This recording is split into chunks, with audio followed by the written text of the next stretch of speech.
At my wife's funeral, I stayed silent. I stood in a black coat, listening to the hollow speeches, listening as my son whispered to his wife that now everything would be his. I didn't say a word. No one knew that 3 years before her death, we had bought a second house, in my name. No one knew she had left me an account he would never be able to touch. A week after the funeral, my son said, "Pack your things. The house is sold." I just nodded, because I had already packed, but not for where they thought. If this story resonated with your soul, click subscribe and let me know in the comments which city or country you're listening from. I'm truly curious to know where you're tuning in from. My name is Richard Hargraves. I was 72 years old when I buried my wife, Mary. For most of my adult life, I had been a firefighter in Flagstaff, Arizona, a job that gave me routine, discipline, and the clearest sense of purpose I ever knew. But even after I retired, I kept my mornings sharp and early. I like to get up with the sun, brew coffee strong enough to stand a spoon in, and sit on the back porch before the world fully woke. That's where I sat the morning after the funeral, in my old corduroy jacket, hands still smelling faintly of the cedar from the coffin I chose. The air had changed. Not the weather, not the temperature, the air inside me. I was still breathing, but it no longer felt like it was doing much good. I wasn't sad in the way people expected, not loud grief, no trembling hands, no tears in my shirt sleeves. It was quiet. Just a hollowing out, like someone had scooped me clean with a flat shovel and set me back on the porch with no insides left. She had been the center of every day, even the dull ones, especially the dull ones. We lived in the same house for 48 years, a modest place with a porch that creaked in the corners and a kitchen that always smelled faintly of lemon oil and tomato sauce. Mary used to hum while she cooked, songs I never recognized, but I knew the way they changed with her mood. She left behind 1,000 small things, a teacup with a chip in it, a dented watering can by the fence, a stack of letters I was never supposed to read, rubber-banded and yellowing in the top drawer of her nightstand. After the funeral, I came home alone. No one followed me back. The kids had their own errands, their own families. No one asked if I needed anything. That was fine. I wasn't sure what I would have said anyway. I stood in the doorway for almost 10 minutes, staring into a living room that no longer felt mine. Her blanket was folded too neatly on the couch. The books she'd left half read sat frozen mid-thought. The silence in that house felt staged, like the set of a play after the curtain falls. I walked through the house room by room, not touching anything, just taking it in. Her perfume still lingered faintly in the hallway. That small sweetness undid me more than any speech at the church. It wasn't that she was gone. It was that she had left so gently, without fuss, and everything had quietly agreed with her absence. I tried to sleep in our bed that first night. I lay on her side, where the mattress still dipped inward. I ran my hand over the pillow, then turned away from it. But sleep didn't come. Not because of pain, not because of nightmares, but because I no longer understood what the point of sleeping was. There was no routine left, no reason to rise. The next day, I woke before sunrise out of habit, not need. And again, I made the coffee, sat outside, and watched the sky turn from ash to blue. I didn't cry. I didn't want pity. What I wanted was something that couldn't be named. A return, maybe. Not just of her, but of something lost long before she died. The days had been slipping through our fingers for years. She had been shrinking slowly. Less talk, less movement, less appetite. And I had tried to fill the space with chores, repairs, old movies. It didn't help. Nothing helped. The phone rang the second morning. A neighbor offering condolences. I let it ring. Then another call, from my son, Daniel. I stared at his name on the screen and let that one go too. I wasn't ready for conversation. I wasn't ready to hear the clatter of his world rubbing up against mine. He had always been too fast, too loud, even as a boy, especially as a man. I spent those first few days in silence. I ate toast without butter, drank black coffee, and sat in the living room like a ghost haunting his own house. I didn't turn on the TV. I didn't turn on the lights. I didn't answer the door when someone knocked. I wrote nothing in my notebook, just the date and one word beneath it. Still, there were things I could have done, arrangements, legal things, decisions to make, but I didn't move toward any of them.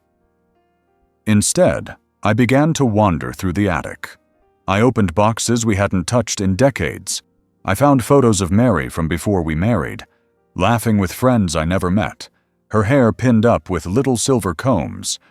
I found an envelope addressed to her in handwriting I didn't recognize, postmarked from San Francisco in 1972. I didn't open it. Some things are meant to remain unknown, but I held it for a long time. The fourth night, I sat at the kitchen table and stared at the calendar. The days ahead stretched out blank, like a field with no fences. I began to draw small X's in the corners. Nothing marked, just a way of proving I was still present, still somewhere. Grief is not fire. That was the first real thought I wrote down. It's smoke. It finds its way into every crack, every fold of your shirt, every breath you take. It doesn't burn. You think you've escaped it, but it stays, lingers, sinks into the walls, and you live with it, the way you live with an old injury in the cold. I began to sleep in the guest room after that, not because it was easier, but because it didn't smell like her, because it didn't know her. It was neutral, cold, empty, and that made it simpler. I needed simple. I needed walls that didn't ask anything of me. The fifth morning, I opened the blinds and stared out at the street. Same garbage bins, same crooked mailbox, same dog barking in the distance. But it all felt tilted, like a world slightly off kilter. I wasn't sure if it was me or everything else. I poured cereal and didn't finish it. I sat in the sun and let it touch my hands. I wondered how long it would take before someone noticed I hadn't answered any calls. Then I realized it didn't matter. They had lives. I was just the old man in the house now, and that was all right, for now. I made a list that day. Things I wanted to keep. Not objects, not heirlooms, just moments. The way she touched my shoulder when she passed behind me. The sound of her sandals on the tile. The way she said my name when she was half asleep. I wrote them down, slowly, afraid that naming them might erase them somehow. But it felt important, like I was building a fire again, not of heat, but of memory. By the end of that week, I had said almost nothing out loud. My voice felt distant, unused, like a tool packed away in a garage for too long. I wasn't afraid. I was waiting, not for something to happen, but for the world to adjust around the space she left behind. And in that stillness, something inside me shifted. Not much, just a click, like the soft turn of a safe lock. Something waiting behind the silence. Something I didn't even know I had left. I had always believed that a house could hold a memory, not just in photographs or old furniture, but in the shape of a dent on the floor. The way the light moved across the living room at 5 in the afternoon, or the soft creak of the stairs under a familiar foot. That house, my house, had once been a quiet, steady companion. It had seen 48 Christmases, 3 generations of handprints on the hallway walls, and countless nights where the only sound was Mary's soft breathing beside me. But after she was gone, the house changed. Or maybe I was the one who changed, and the house simply revealed itself. It started slowly. My son Daniel came by a few days after the funeral. He had a key, of course. I heard the door open before I even got up from the chair. He didn't knock. He walked in like it had always been his. He brought his wife, Jenna, and their daughter Molly. They arrived with voices that bounced too loudly off the walls, with the scent of expensive cologne and synthetic fruit from some plastic air freshener they must have stuck in the hallway. They moved through the house like it was a showroom. Jenna opened drawers, peeked into cabinets, commented on the wallpaper, and frowned at the curtains. She said the word update a lot. Daniel nodded. They used phrases like maximize the space and bring in more light. They didn't ask me what I thought. They assumed I would nod along. I didn't nod.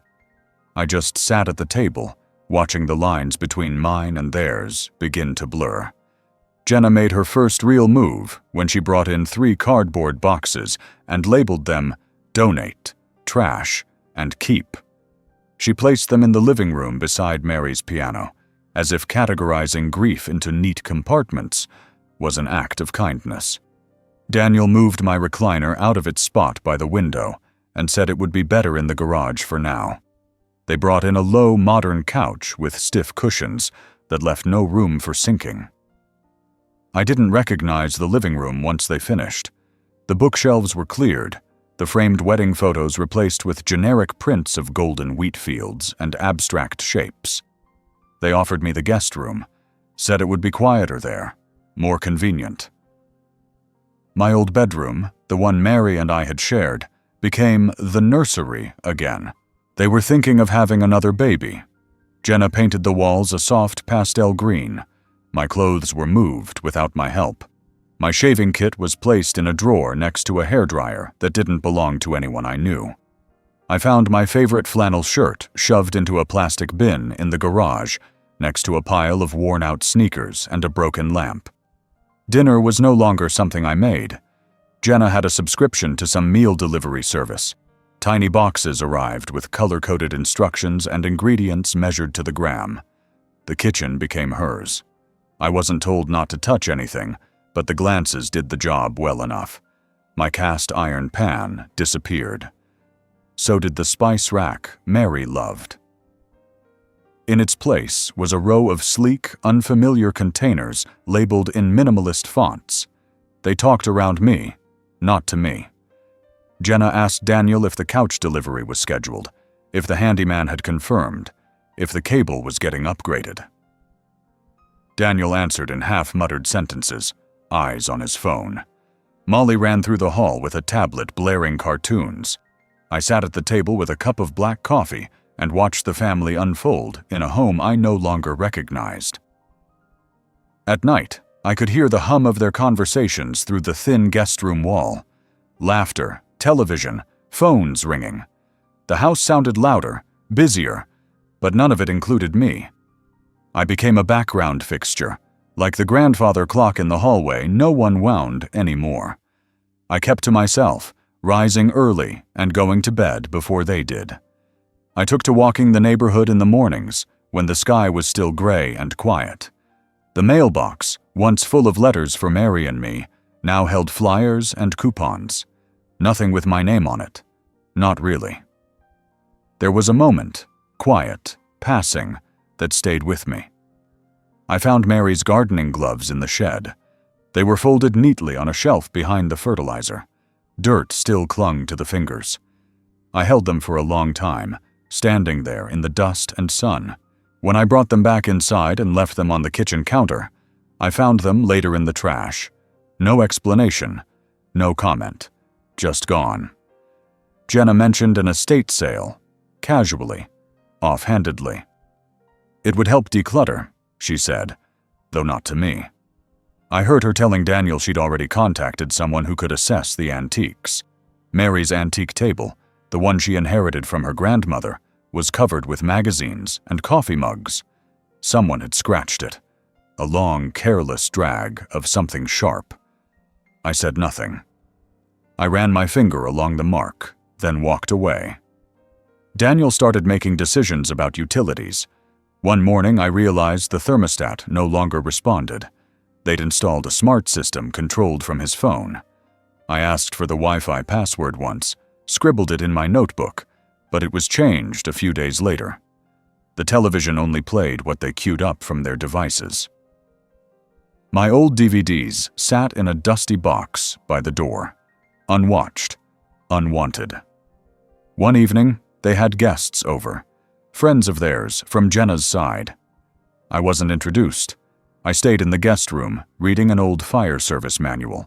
I heard laughter, footsteps, the clink of wine glasses.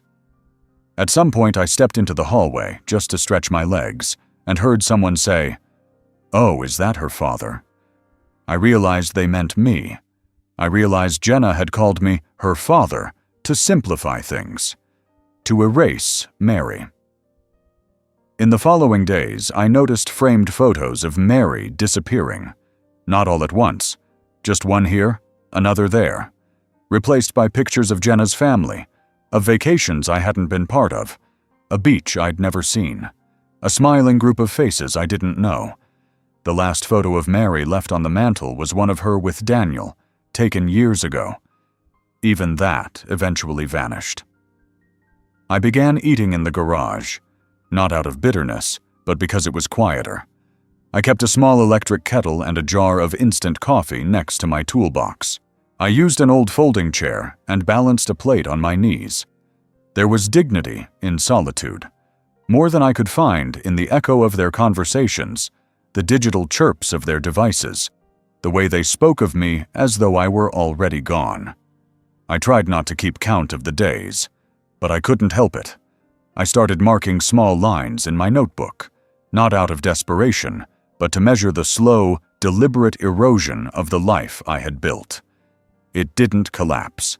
It was peeled away, strip by strip, smile by smile, decision by decision, until it was no longer mine, until the house that had once held my life became a place I inhabited without belonging. They never said it out loud, but everything in their actions told me the same story. I was a temporary guest in a future they had already planned, and they believed I should be grateful. Grateful for a room, grateful for leftovers, grateful for silence. But I wasn't grateful. I was watching and remembering everything. The first full week after the funeral moved like cold syrup, slow, dense, flavorless. I didn't speak much, not out of protest or stubbornness, but because no one seemed to need my voice. The silence came naturally, like a blanket pulled up over the mouth. Days passed in thick, unremarkable hours. Each morning began the same: early wake, bitter coffee, and a long sit on the edge of the bed, waiting for the rest of the house to stir. I lived around their schedule. I waited for them to clear the kitchen before I stepped in to fill my cup. I waited for the bathroom fan to go silent before I entered to shave. I waited for their car to back out of the driveway before I wandered into the backyard for air. I didn't ask for anything. I didn't announce myself. I moved like a shadow, and that suited everyone fine.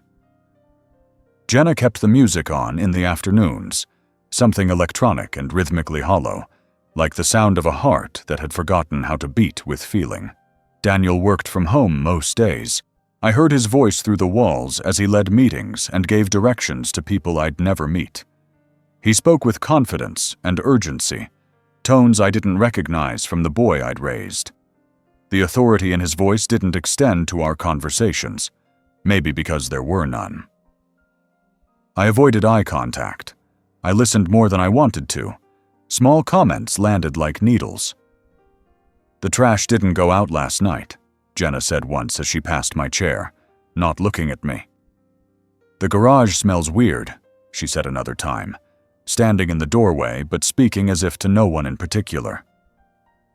Daniel had adopted a habit of sighing before talking to me, as if even thinking about including me required energy he didn't have. I started eating less, not out of protest, not to be noticed. I just didn't feel hungry anymore. Food became texture, something to keep my hands occupied. Toast, unsalted crackers, coffee. I found myself chewing slowly, methodically, as if my mouth needed a job to justify its existence. My body shrank a little. Clothes loosened, but no one seemed to notice or care. In the evenings, I sat in the dark living room while the others settled into their shows, their phones, their parallel lives. I didn't want to watch anything. The television was too fast, too bright, too loud. The characters were all yelling or confessing or making dramatic exits. I preferred the stillness of the hallway, the ticking of the old clock that hadn't been reset since daylight savings, the whisper of the ceiling fan blades cutting through nothing. Jenna rearranged the kitchen one afternoon.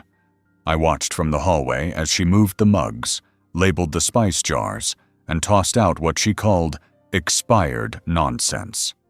She held up a small tin of ground cinnamon Mary had bought years ago and wrinkled her nose. "Who even uses this?" she muttered. She threw it in the trash. I didn't move.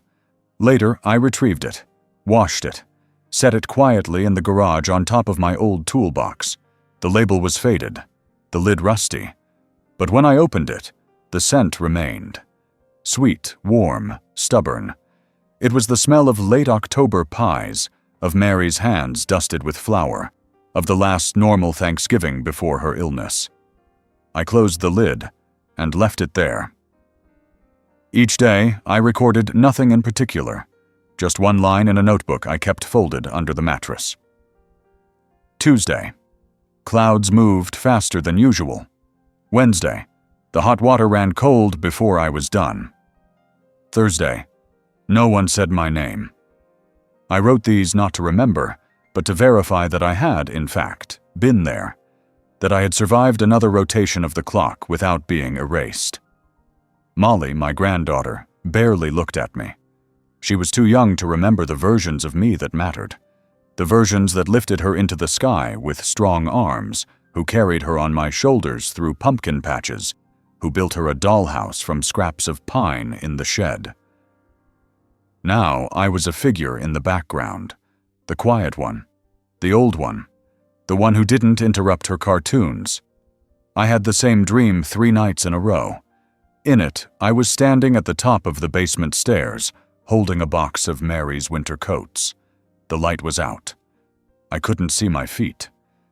I stepped forward, thinking I was on the landing, but the stairs had disappeared. I didn't fall. I just kept stepping forward into the dark, arms full of her clothes, unsure of whether I would ever touch ground again. I woke up breathless every time. The heater clicked on once at midnight. The old sound of it should have comforted me. Instead, I realized the thermostat had been set too low, and they were using space heaters upstairs. I wondered how long it would be before they shut the central system off completely, not to save money, but because I was the only one who used it. I visited Mary's grave once that week, alone. I didn't tell anyone. I walked the 3 miles, not out of ritual, but because I didn't want to explain myself to a cab driver or be seen asking for a ride. The ground was still loose around the marker. No grass yet, just raw earth and a plastic flag someone had left in the corner. I didn't say anything aloud. I just stood there until my knees began to ache and the wind forced my hands into my coat pockets. Back home, Jenna had rearranged the living room again. New pillows, a different rug, my old bookshelf, now in the garage. I stared at the spot it used to occupy. The wall looked brighter without it, more spacious. She was good at creating the illusion of progress. On Saturday, I woke up and found the front door unlocked. I stood there for a long time, one hand on the doorknob, not stepping outside. It was as if the house itself had loosened its grip, not pushing me out, not keeping me in, just indifferent. That indifference frightened me more than hostility ever could. Hostility at least meant someone noticed you. I made a cup of tea instead of coffee. I sat at the table and let it go cold. Then I poured it out, washed the cup, and returned it to the exact same spot in the cabinet.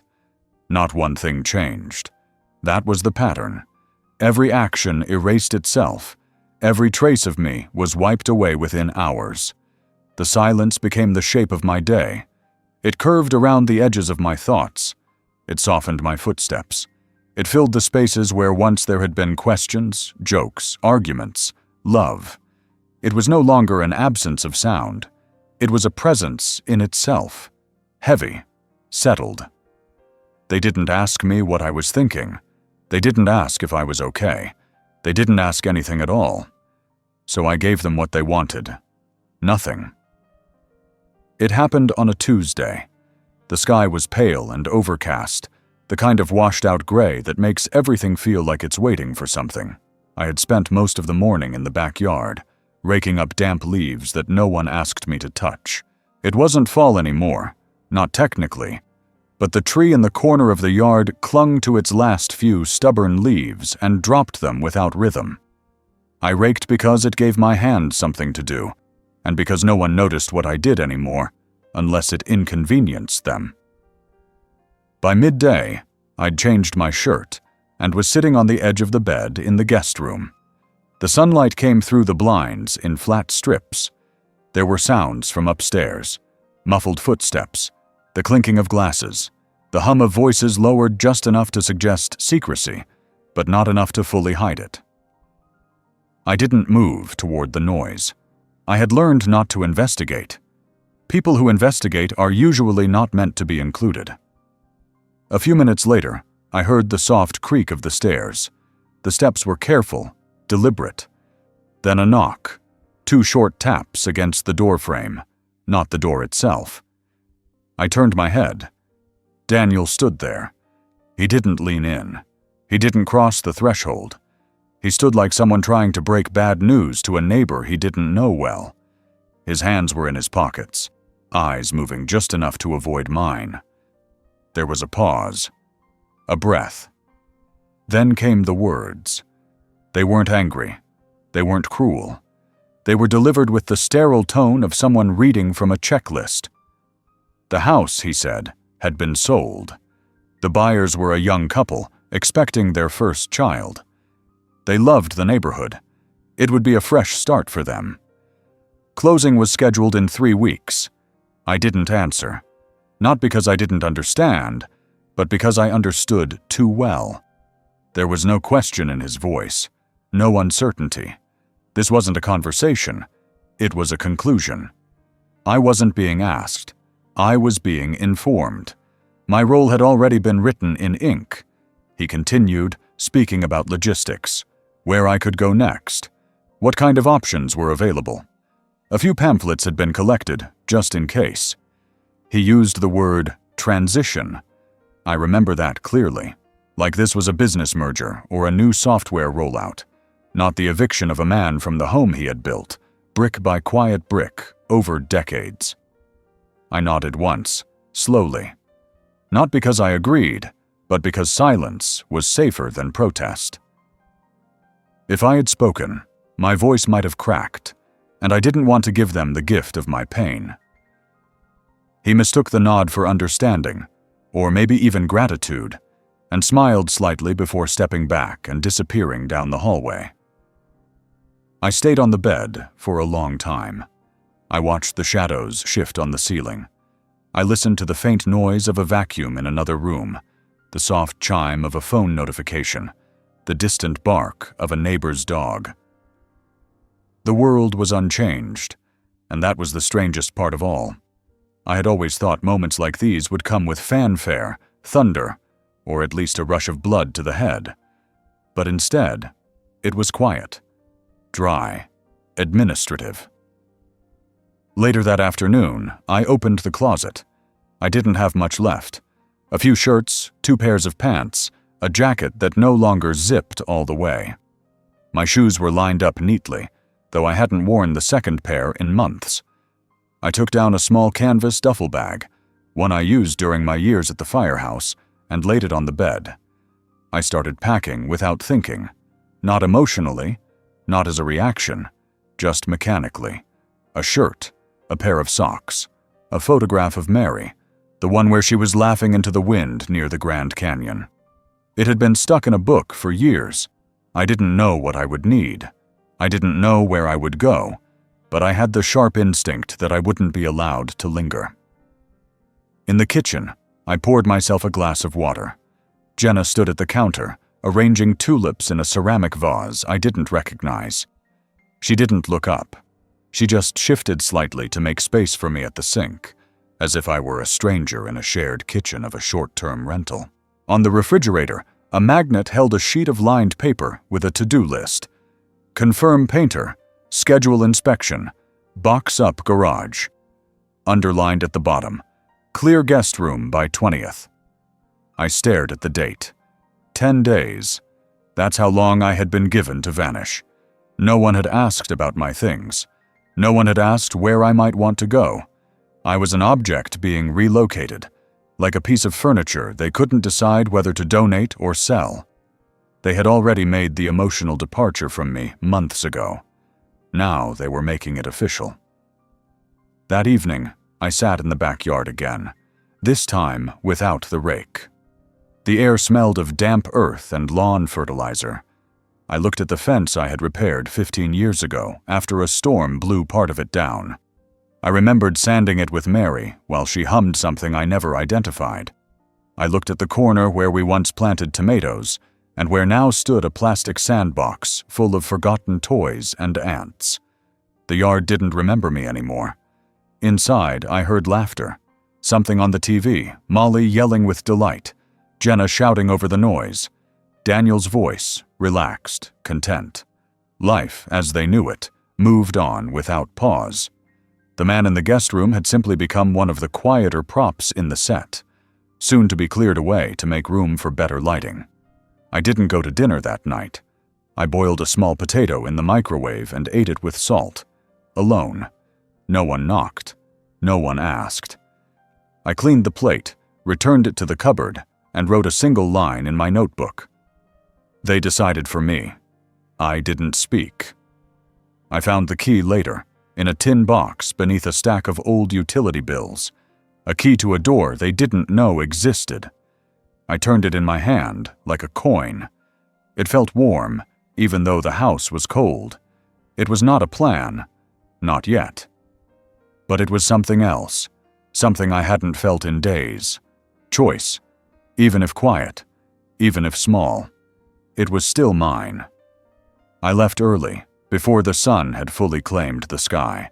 The house was still asleep, wrapped in that strange silence that hovers just before dawn, like a breath held too long. I didn't make a sound as I moved through the hallway. My shoes were already by the door, my bag packed the night before, and placed beside them like a quiet goodbye. I didn't write a note. I didn't turn off any lights. I didn't lock the door behind me. The street was empty, washed in a bluish hue that made everything look colder than it was. I walked 3 blocks to the bus stop, my breath forming small clouds that vanished almost as soon as they appeared. My knees ached, but not enough to slow me down. The wheels of my duffel bag scraped the pavement rhythmically, a kind of dry whisper that seemed too loud for such a quiet morning. When I boarded the bus, I handed the driver cash, folded precisely and exact. He didn't ask where I was going. He just nodded and pressed the lever that let me pass. I chose a seat in the back, by the window, and watched the familiar streets of my life slide past like someone else's memories. The gas station where I'd once changed a flat tire in the pouring rain. The diner where Mary and I used to split a slice of pie after church. The firehouse, now painted a bright, garish red, like a cartoon version of its former self. I didn't wave. I didn't look back. An hour later, I stepped off in a different part of town. Older, quieter, less impressed with itself. The sidewalk cracked under my feet, and the street lamps still hummed even in daylight.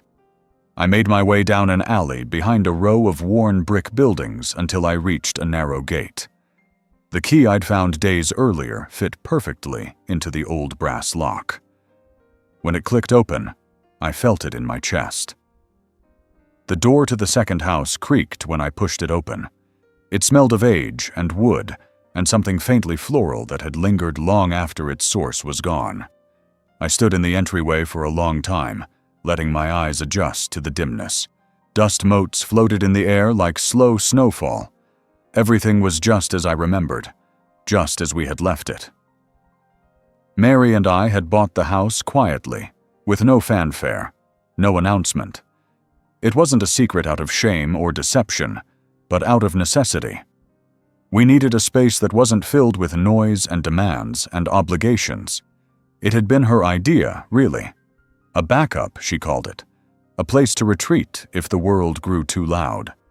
I hadn't understood then how prophetic that decision would be. The furniture was covered in white sheets, soft and slumped like ghosts caught mid-nap. I walked through the living room, trailing my fingers along the fabric. I didn't remove the covers right away. There was something sacred in their stillness. I wanted to remember what it felt like before anything moved again. The kitchen was small, but clean. I found a half-used bottle of dish soap beneath the sink and a faded sponge still resting in the corner of the basin. A single cracked mug sat on the shelf, the one with a faded print of a bear fishing in a stream. It was Mary's favorite. She always said it made her laugh because the bear looked too smug for his own good. I filled it with water and drank slowly, the ceramic warm against my palms. It felt like touching something human again. In the hallway closet, I found the stack of linens we'd left neatly folded. Still smelled faintly of lavender. I pulled out a blanket and a pillow and brought them to the small bedroom in the back of the house. The bed was low to the ground and creaked when I sat on it. The mattress was firm, the kind Mary had preferred. She said soft beds made people lazy. I smiled at the memory and stretched out without taking off my shoes. For an hour, I lay still. The room was filled with silence, but a different kind than the silence in Daniel's house. This one wasn't loaded with judgment or expectation. It wasn't waiting for me to speak or leave or conform. It just existed, the way a tree exists, without explanation or apology. Later, I opened the windows. The air was crisp and carried the scent of rain from the night before. A few birds landed on the railing, chirped once, and flew away again. I moved slowly from room to room, opening each curtain, letting the light fall in diagonal patterns on the wooden floor. I didn't clean. I didn't organize. I just let the house breathe. In the study, tucked behind a stack of books, I found the envelope. It had my name written in Mary's handwriting, soft and curved, the way she signed Christmas cards. I didn't open it right away. I sat with it in my lap for a long time, pressing the edges between my fingers, reading my name over and over until it didn't feel like mine anymore. When I finally unfolded the paper inside, I read slowly, one word at a time. Her voice came through the lines, not in sound, but in shape. She wrote of trust, of strength, of knowing this day would come. She wrote about the weight of silence, about the power of having something that no one could take. "If you're reading this," she wrote, "you've already lost more than you should have. But you haven't lost everything." I folded the letter and placed it in my breast pocket. I didn't cry, but my eyes stung, and I knew it wasn't the dust. By afternoon, I had unpacked only the essentials: one pair of shoes, a flannel shirt, the photograph of Mary. I set it on the windowsill in the bedroom, facing east. I didn't bring much, but it didn't feel like I needed more. The house had already begun to reshape around me, not in its structure, but in the way it felt. Less like a shelter, more like a witness. I made tea in a small pot on the stovetop, sat at the kitchen table, and watched the shadows lengthen on the walls. I didn't think of Daniel or Jenna or Molly. I didn't think of what I had left behind. I thought of the time Mary and I had spent in this house in secret, reading on quiet afternoons, drinking wine from mismatched glasses, building something invisible and inviolable. As night fell, I lit a single candle and placed it on the windowsill, not for ceremony, not for prayer, just for light. I sat beside it, pen in hand, and wrote a single sentence in my notebook. I came back to where the dust remembers me. The house didn't ask anything of me. It didn't make decisions on my behalf. It didn't pretend not to see me. It simply let me return. And for the first time in weeks, I felt like I had. The day I walked into the bank, I wore the same jacket I'd worn to Mary's funeral. Not out of symbolism or grief, but because it was the only one I had left that still fit without pulling at the shoulders. The lining had come loose near the wrist, and I kept tucking it back in, pressing it with my fingers like smoothing a paper fold that refused to stay down. I hadn't been inside a bank in over a year. Most things could be done online now, or through someone else. But this wasn't a transaction for the screen. It required a name, a face, a quiet voice that had waited too long. The lobby was nearly empty. A soft jazz instrumental floated through the air like artificial calm. The floor tiles were polished to a gleam that felt more theatrical than clean. I approached the counter, nodded to the young man behind the glass, and handed over a slip of paper I had kept folded in my wallet for months. It had Mary's handwriting on it, the name of a manager, and a date from nearly a year ago. He read it, glanced at the screen in front of him, then asked me to wait. I sat in a chair near the potted plant by the window and stared out at the parking lot. There was a mother unloading a stroller from the back of a minivan, a man in a suit adjusting his tie in the side mirror of his car. Everyone moved with the quiet urgency of people who still believed in forward motion. I just sat, breathing, thinking of nothing. Eventually, a woman appeared in the hallway. Middle-aged, sharp suit, eyes that had seen enough not to blink too often. She greeted me by name. Not Sir, not Mr., just Richard. I followed her into a small glass room with 2 chairs and a desk that looked untouched by human clutter. She closed the door gently behind me and sat down. Then she opened a folder that had been resting on the corner of her desk. What followed wasn't dramatic. There were no surprises, no last-minute complications. It was all precisely as Mary had arranged. A private account, opened in her name, transferred entirely to mine shortly before her diagnosis. A single transaction, locked with instructions to be disclosed only upon my appearance in person. The amount was exact, $480,000. I remember blinking several times, not in shock, but in the slow, stunned recognition of a number that had existed silently, while I moved through the chaos of her illness, her death, and everything that came after. It was not inheritance. It was intention. She had saved that money not as a gift, but as a form of resistance, a shield, something she couldn't say out loud, but had still found a way to give. The woman explained the logistics, transfer options, interest rates, signatures. I listened, nodding at the appropriate times, hands folded in my lap. She asked if I had any questions. I didn't. Everything I needed to know had already been answered by the number alone. She printed documents. I signed them. My name, shaky but legible, appeared 3 times on the line. Each time I wrote it, I felt a piece of myself solidify. Not like armor, but like something rebuilding itself from the inside. When I stepped out of the bank, the sun had shifted, casting long, sharp shadows across the concrete. The world looked different, though nothing had changed. I walked slowly, the envelope tucked inside my jacket. The streets were quiet. My steps felt grounded, not heavy, but certain. I wasn't rich, I wasn't powerful, but I was no longer cornered. Back at the house, I made tea and sat at the kitchen table with the envelope laid flat in front of me. I opened it again, reread the numbers, traced the lines of Mary's name. She had planned this. She had looked at our life, its fractures, its silences, the things our son didn't know, and built something strong enough to withstand all of it. Not flashy, not loud, just precise, private. I pulled out my notebook and made a list, not of things to buy, not of expenses, a different kind of list. I will not ask permission. I will not explain where I live. I will not offer help to people who believe I owe them. I will not disappear to make space for others. I will not answer questions that come too late. I tore out the page and placed it in the drawer beside the kitchen sink.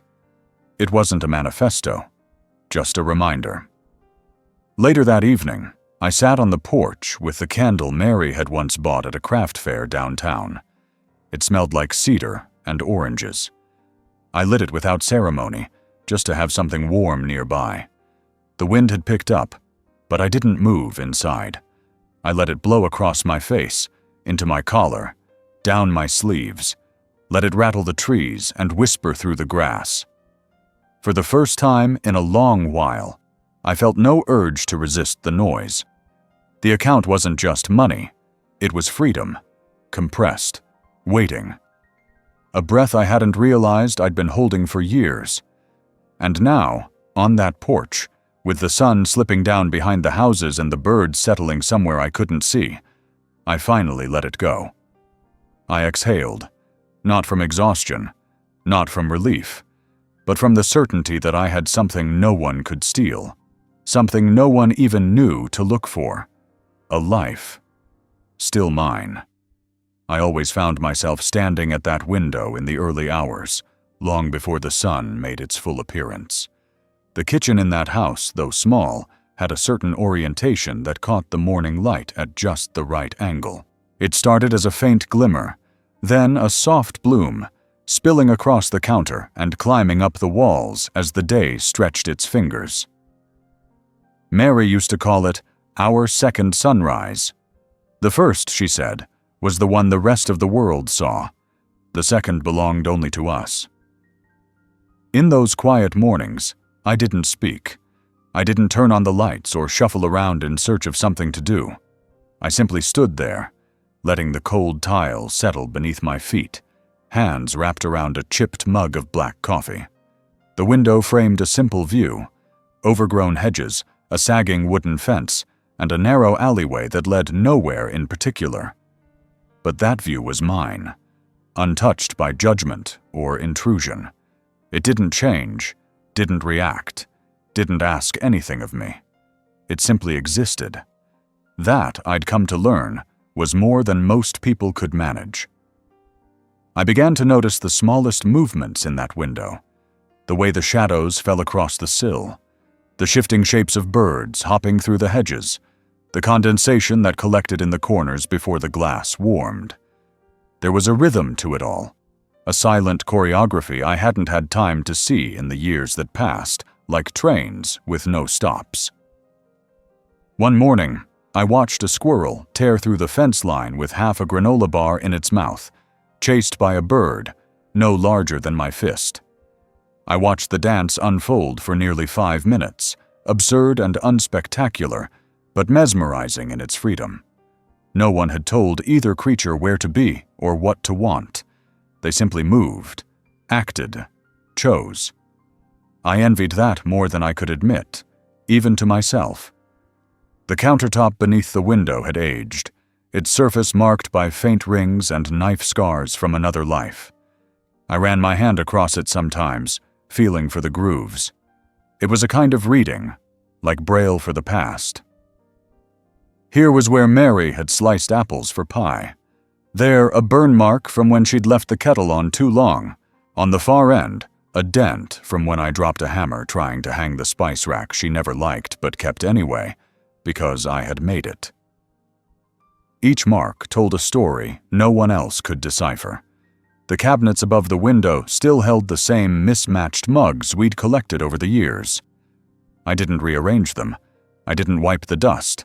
I liked the way they sat, crooked and half forgotten. They reminded me of permanence in small, quiet ways. Not everything had to shine. Not everything had to be useful to be worth keeping. Each morning, after standing there long enough for the light to stretch past the floor, I would sit at the kitchen table and listen to the ticking of the wall clock. The battery was dying, so the second hand moved in uneven spurts, but it still marked time. Imperfect, but faithful. I never replaced the battery. It felt honest that way. Sometimes I would write down what I saw from the window, just a line or two. Sparrow landed on fence post, looked around, flew off. Cat limped through alley with plastic bag stuck to its tail.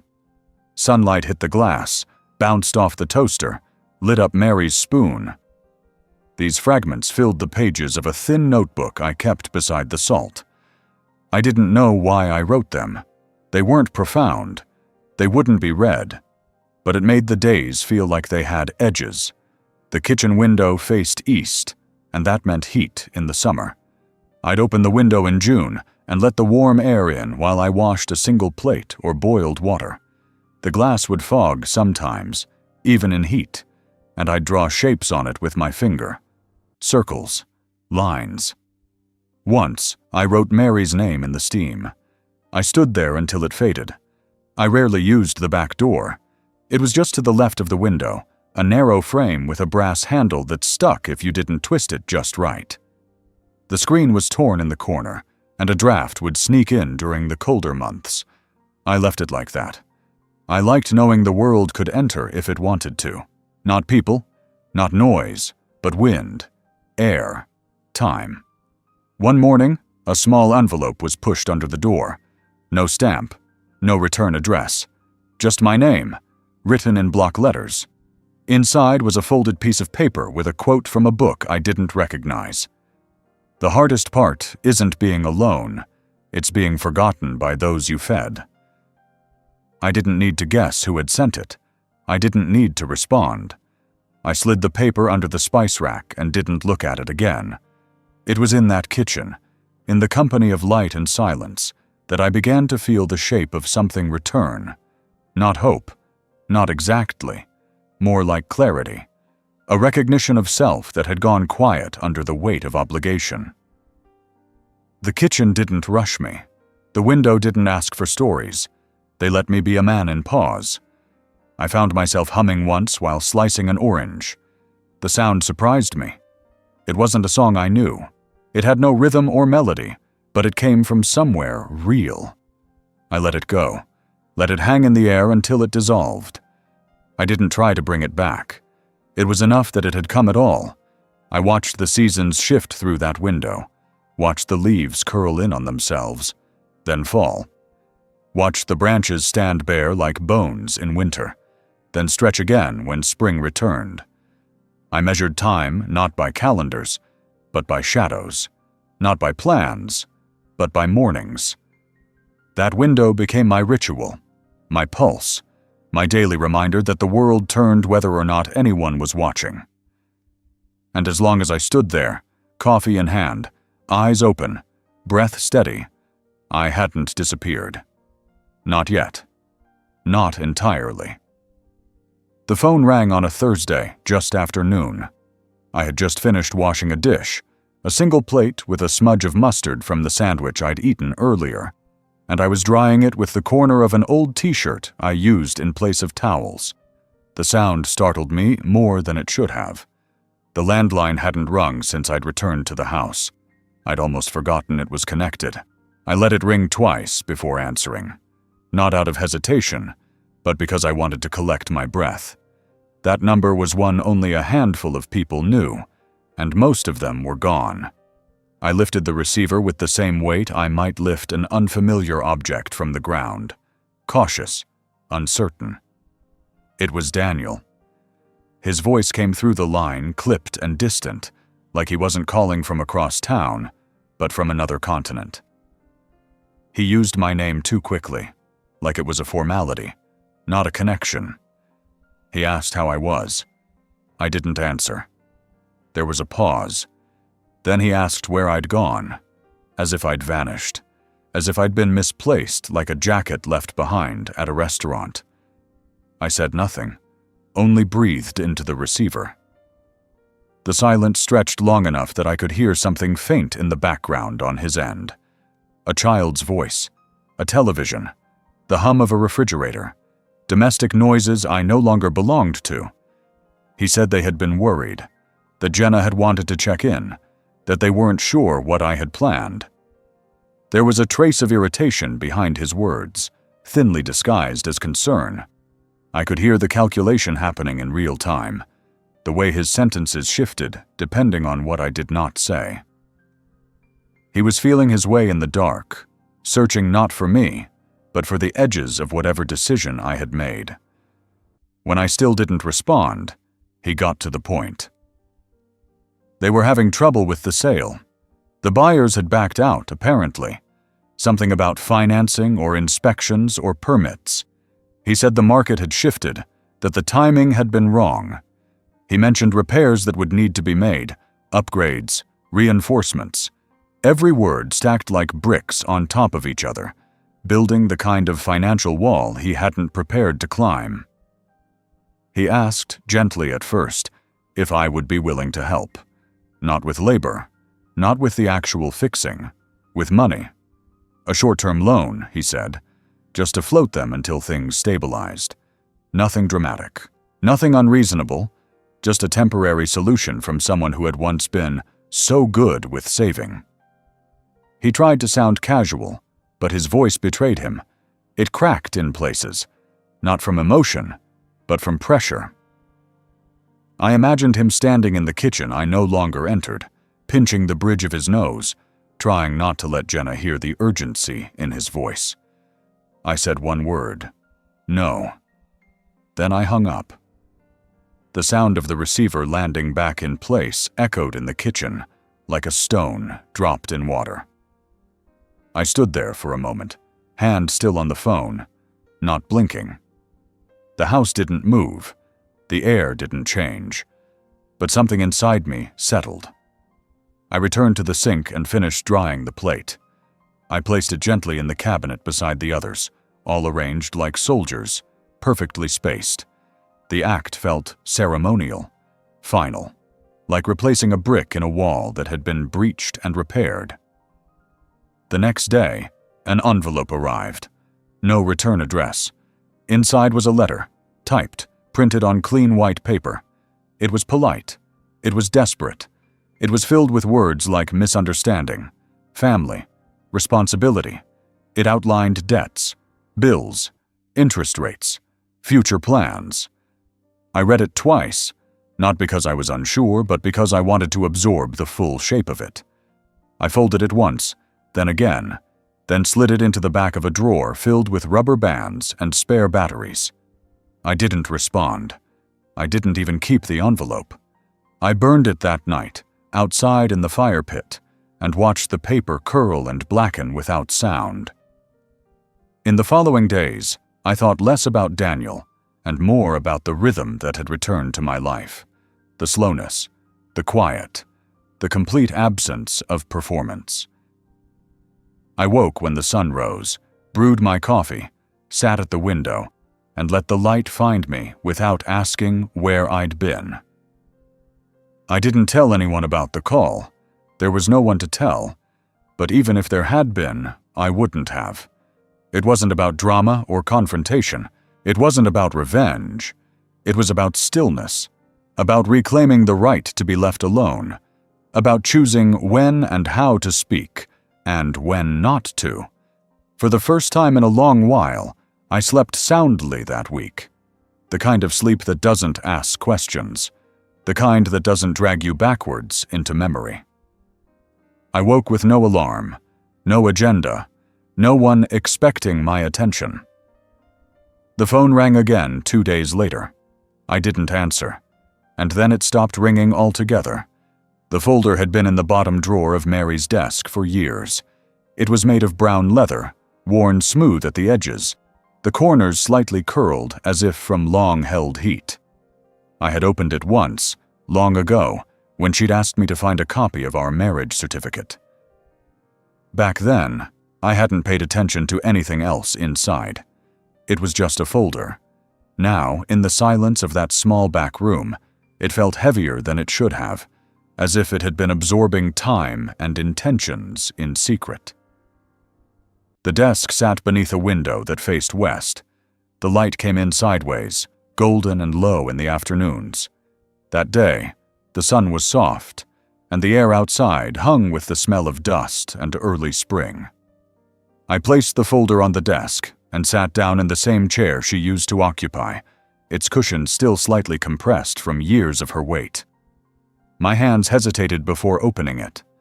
Not from fear, but from reverence. It was one thing to know she had prepared for what came next.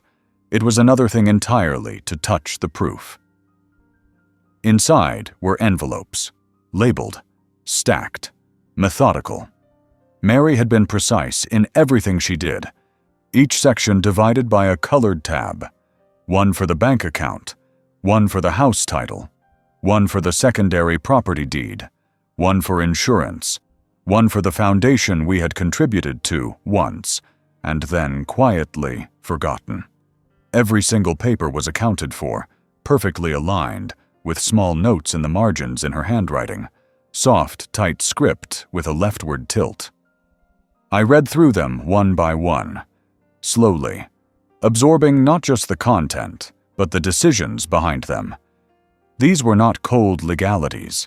They were acts of foresight, of protection, of love rendered in paper and ink. She had written small comments next to key clauses. Important. Sign in person.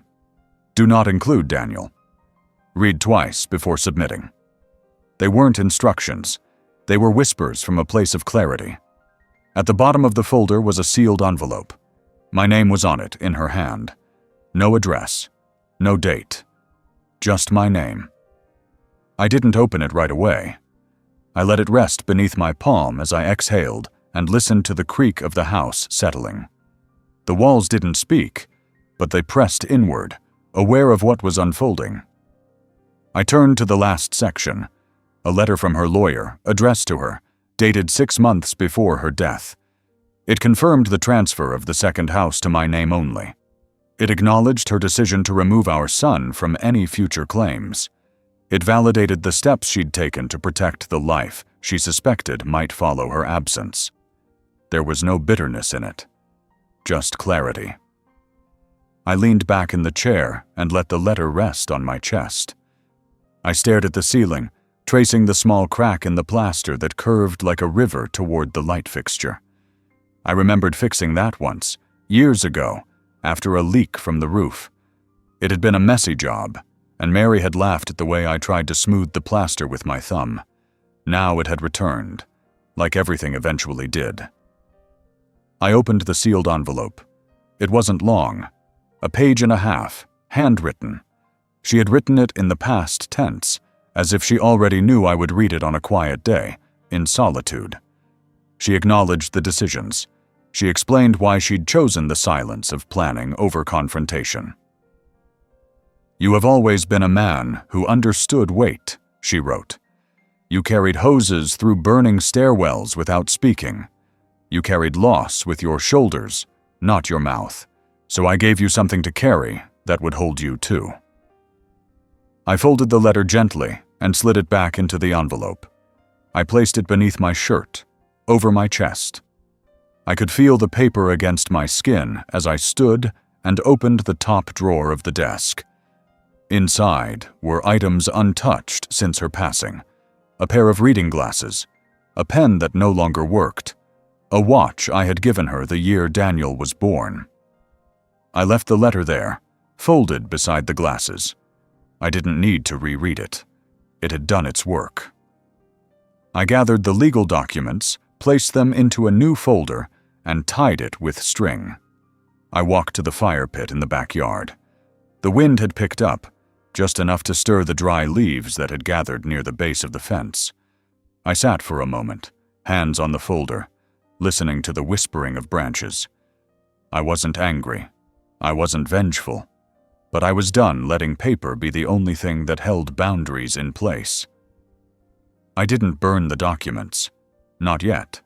But I placed them in a weatherproof box and buried them beneath the stones Mary had once arranged in a circle around her herb garden, a place she had tended with quiet dedication. It felt right that they rest there, not as a secret, but as a foundation no one else could see. That evening, I returned to the kitchen. The window was open, and the scent of rosemary drifted in from the garden. I brewed tea, not because I needed warmth, but because the sound of the kettle helped fill the room without pushing against it. I drank slowly, the heat resting in my chest like a second heartbeat. I didn't write anything in my notebook that day. I didn't need to. The silence itself had been recorded in action, not words. Later, I folded an old dish towel and placed it on the windowsill where the light still touched the edge of the counter. I rested my hand there and watched it glow in the fading gold. Some things did not require proof. They simply remained. It started with a letter, thin and official-looking, slipped through the slot without sound. I found it on the floor near the front door, folded and creased where it had landed on the rug. The envelope bore no return address, but I knew from the paper alone what kind of message it carried. There was a stillness in those envelopes, a kind of forced politeness that masked something heavier underneath. I picked it up with the same slow movement I used to handle burning debris in my firefighting days, not out of fear, but out of habit.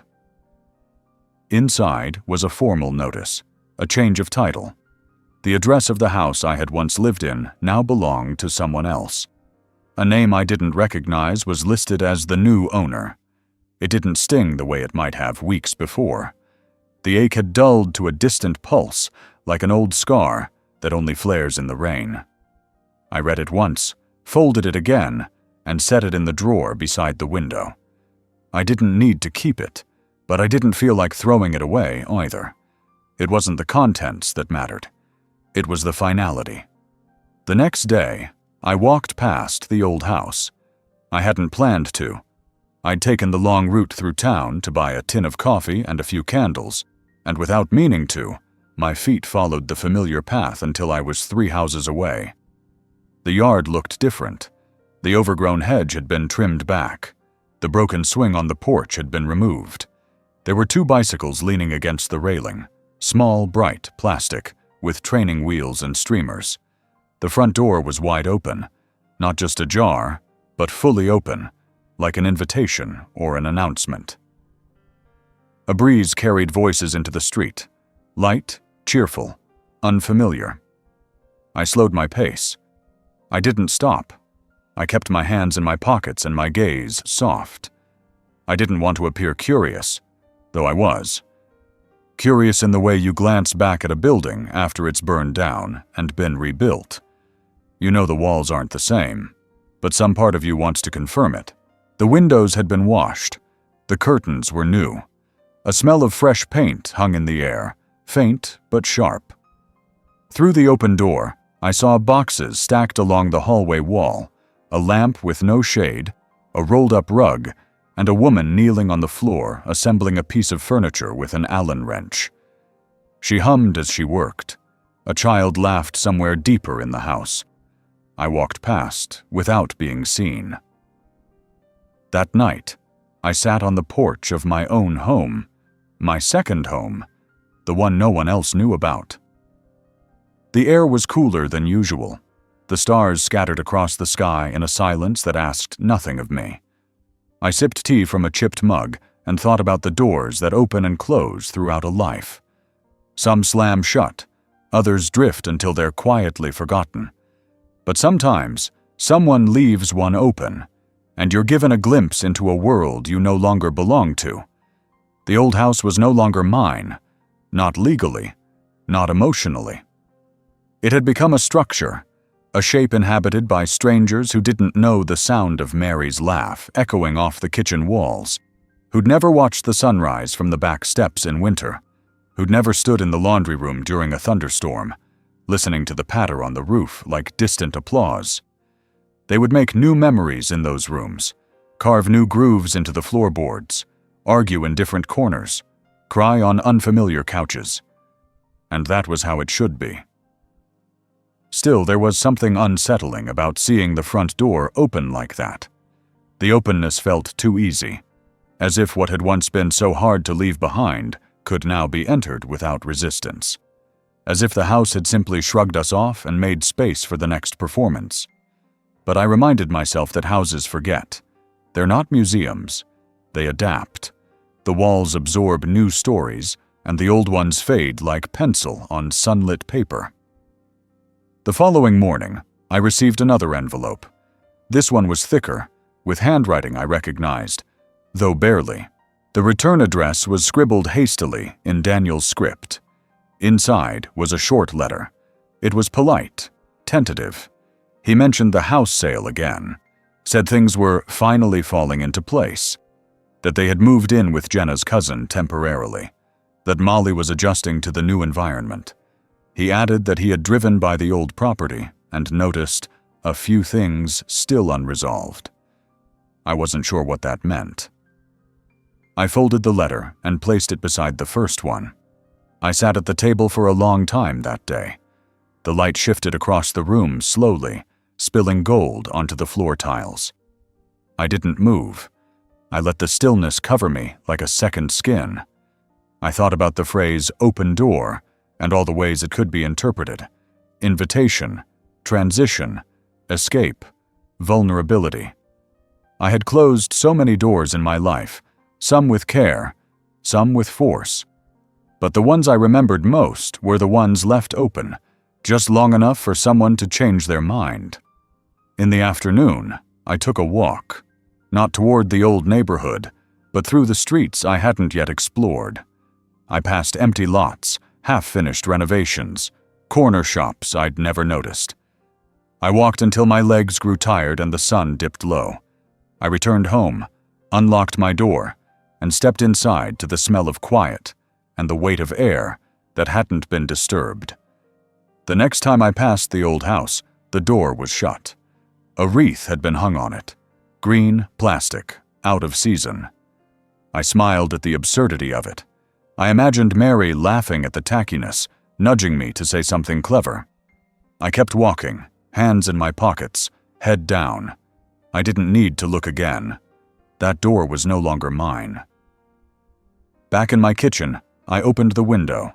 The air smelled of earth and rain. I brewed coffee though it was late, and sat in the glow of a lamp whose bulb had begun to flicker. I let it flicker, let it struggle for a steady light. There was something honest in its effort. Some doors close with a bang, some with a whisper, and some stay open just long enough for you to understand why you walked away. It happened on a Tuesday afternoon, the kind of late spring day where the light settled just right across the tops of the trees and the air carried that faint scent of dust and cut grass. I had been sweeping the porch, not because it needed it, but because the rhythm of the broom helped anchor my thoughts. The bristles scraped softly over the boards, stirring nothing more than dried leaves and the occasional dead insect. I wasn't thinking of anything in particular when I heard the crunch of tires on gravel. The sound was unfamiliar in this part of the neighborhood. Most of the homes were spaced apart, and traffic rarely wandered through without purpose. I paused with the broom in hand, leaning against the railing as a silver SUV pulled slowly up to the curb. Its windows were tinted, but the silhouette of two people in the front was unmistakable. I didn't move. I didn't wave. When the door opened, Daniel stepped out. He looked older than I remembered, or maybe just heavier with worry. His jacket was wrinkled, the collar slightly curled up like he'd slept in it. His hair, always so carefully styled, now seemed tired of effort. He stood by the vehicle for a moment, then walked slowly toward the house. Behind him, Jenna stepped out as well.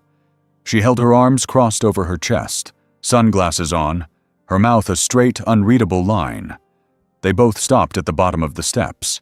There was no script, no gifts, no prepared lines of apology or deflection, just silence.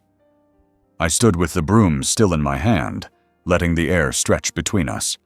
The wind moved gently through the branches, pushing the shadows around like slow waves on the porch floor. Daniel cleared his throat. I didn't respond. He looked over at Jenna, who gave a small shake of her head. Then he turned his eyes back to mine and said my name. He spoke of mistakes, of things said in haste, of actions misunderstood. He mentioned stress, the weight of the sale, the chaos that followed my leaving. He used words like regret and clarity and moving forward. Jenna stayed mostly quiet, her arms still wrapped tight around herself like armor. But when Daniel finished, she added a few lines about family, about time, about not letting things end like this. They were careful, measured, not overly emotional, not demanding. But behind their words, I could hear the weight of something else, something pressing in from behind them, invisible but insistent. The kind of pressure that doesn't come from the heart, but from consequences. Financial ones, most likely.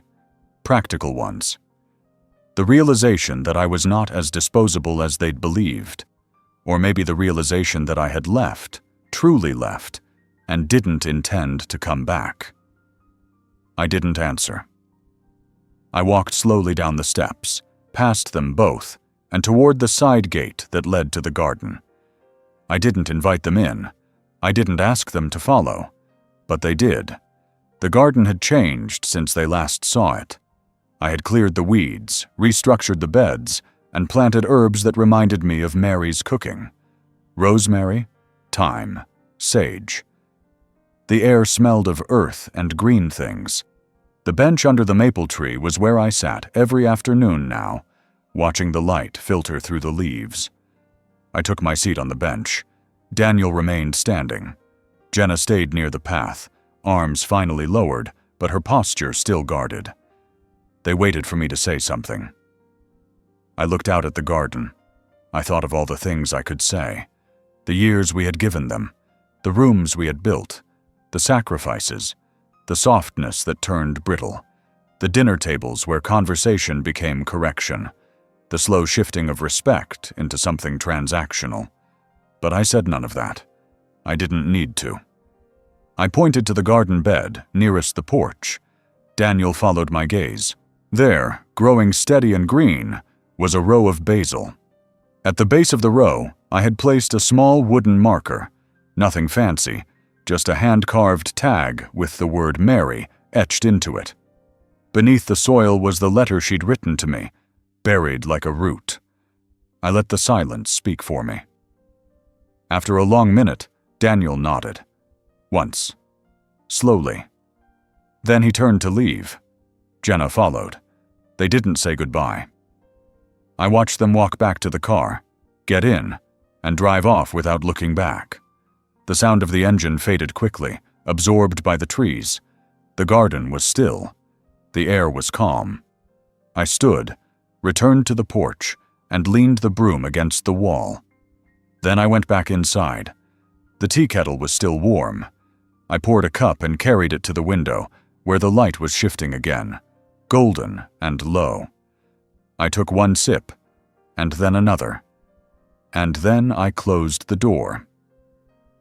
It began like all the other days had in recent weeks, with the soft hush of morning light spilling through the kitchen window and the quiet tick of the wall clock that had grown irregular, but never fully stopped. I awoke before the alarm I no longer used, letting the hush of the early hours settle over my chest like a second blanket. My joints ached more than usual, but not in protest, more like a reminder, a way of saying, "You are still here." I moved slowly through my routine. The floorboards in the hallway groaned underfoot, familiar and forgiving.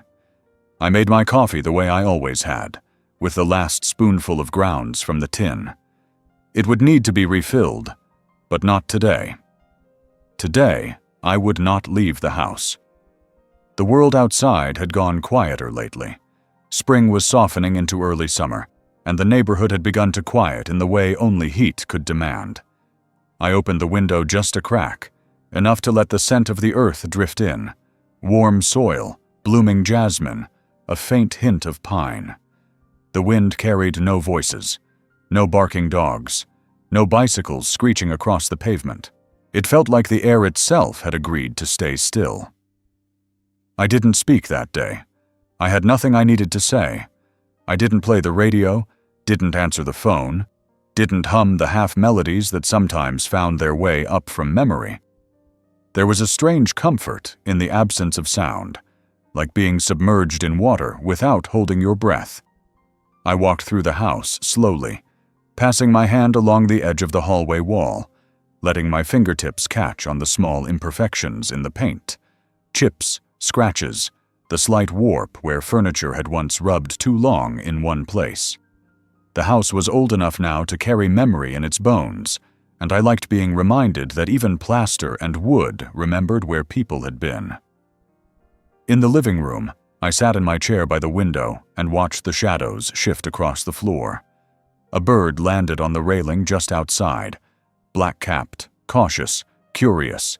It tilted its head once, then twice, as if listening for something I couldn't hear. After a few moments it flew off, and the railing resumed its role as a silent observer. The notebook sat open on the table beside me, a clean page, waiting. I didn't write anything. I held the pen loosely between my fingers, but found no urgency in the gesture. There would be time for writing later, or there wouldn't. Either outcome felt acceptable. I spent part of the afternoon in the garden, not working it, just walking the paths I had worn with time. The herbs had filled out nicely, spilling over the edges of the beds, fragrant and unruly. The rosemary bush had begun to lean westward, drawn toward the heavier sun, and the thyme crept across the stones like it had something to whisper to the ground. I crouched once to brush my fingers through the basil. The scent bloomed instantly, sharp, sweet, familiar. I didn't pick any. I let it be. A bee buzzed lazily nearby, too drowsy to sting, more interested in the blossoms than in me. I watched it drift from leaf to leaf, its wings catching light like glass. Back inside, I made lunch without sound.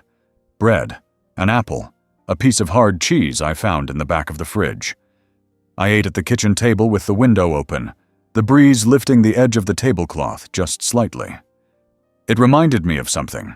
A picnic blanket, a day in the park, Mary's laugh carried by wind. The memory passed through me without pain. It was no longer something to grieve, just something that had once been. I didn't check the mailbox. I didn't turn on any lights. I moved only with the sun, shifting from room to room as the shadows followed. I stood in the hallway for a long time, staring at the small frame that held an old photograph of us. Me, Mary, Daniel as a boy. We looked young, or maybe just lighter. It wasn't sadness I felt looking at it. It was distance, as if watching someone else's memory, a scene from a film I knew by heart, but hadn't revisited in years. When the sun began to dip, I lit the candle on the windowsill, the same one I'd been burning for days now, letting it shrink slowly. It gave off a soft, steady glow, just enough to keep the room from slipping into complete darkness. I sat beside it with my hands folded in my lap, listening to the quiet that came not from absence, but from stillness earned. I thought of all the noise that had once filled my days, the alarms, the voices, the hammering of nails, the clash of pots, the laughter and arguments, the clang of keys dropped on the counter, the sharp snap of doors closing. I didn't miss it. I didn't long for the volume to return. There was something sacred in the hush that had taken its place. The silence didn't feel empty. It felt complete. It wasn't waiting for anything. It wasn't preparing to be broken. It simply was. When I went to bed that night, I left the window cracked, letting the outside air seep in and mingle with the darkness. I lay on my back, staring at the ceiling, the candle's glow flickering against the paint. The sheets were cool. The pillow smelled faintly of cedar.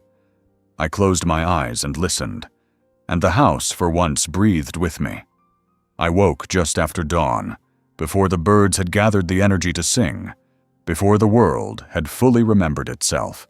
The room was cool and filled with that gray-blue softness that only existed for a short time each morning, suspended between night's wait and day's noise. I didn't move at first. I lay still beneath the blanket, eyes open, breathing slowly.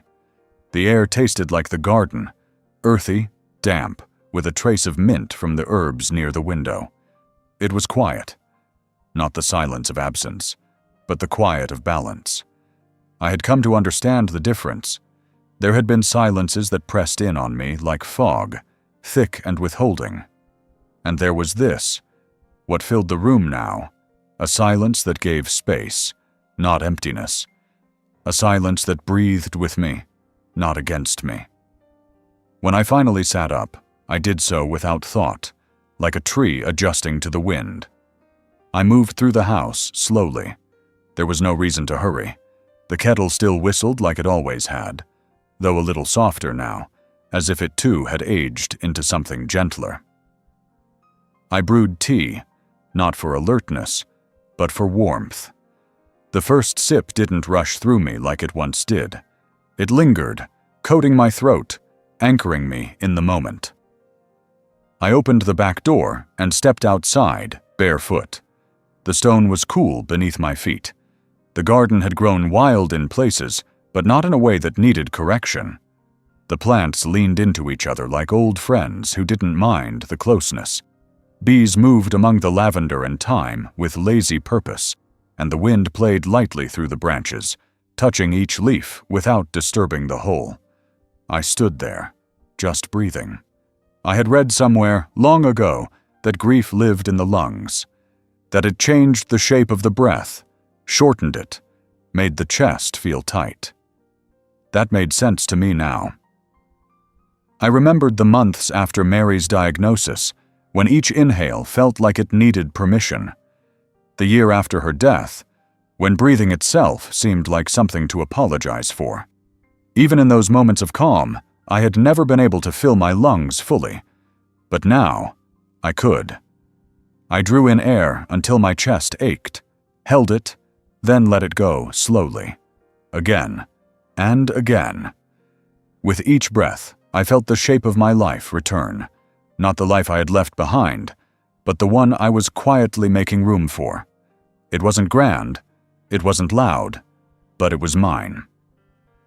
Inside, I dusted the shelves, not because I needed to, but because I wanted to feel the curve of the wood beneath my hands. I watered the plants on the windowsill. I folded the linens that had dried overnight. I wiped the kitchen counter, pausing where the morning light caught the scratches in the surface, each one a memory pressed into form. I thought of Daniel. I thought of Jenna. Not with anger, not with longing, but with the kind of quiet distance that let memory be what it was, unchanged, untended. A photograph left in a drawer, no longer needing to be framed. I imagined them moving forward, reshaping their world without me in the center of it. I imagined them explaining my absence in vague terms, perhaps with a shrug, perhaps with a sentence that trailed off. I didn't mind. People made sense of things however they could. It was not my job to help them understand the choices I had made. It was only my job to live with them, and I had. That afternoon, I walked farther than usual, through the trees, past the creek that had dried to a trickle, and along the edge of a field where birds gathered in the tall grass. I didn't bring anything with me. I didn't wear a watch. Time passed in shadows and temperature. And the sun rose behind me, fell ahead of me, and when I returned home, the light had turned golden and thick, casting the house in a gentle haze. I made dinner without thinking. Just a few things from the pantry, enough to fill the plate, not enough to make noise. I ate with the window open, the candle on the sill flickering in the breeze. Somewhere in the distance, wind chimes rang. Not mine, but a neighbor's, or perhaps carried from farther away. I sat on the porch until the sky darkened fully. Stars blinked into view one by one, scattered and imperfect, like everything else that mattered. I leaned back, felt the wood of the chair hold me, felt the weight of the day release itself from my shoulders. It was then, in that deep stillness, that I realized something simple and true. I was no longer waiting, not for closure, not for return, not even for peace. I had arrived, not in a place, but in a state, in a knowing, in an understanding that nothing more needed to happen for this life to be complete. It didn't require applause or explanation. It didn't require anyone else to bear witness. The air moved gently across my face. I breathed in, and then I stayed still.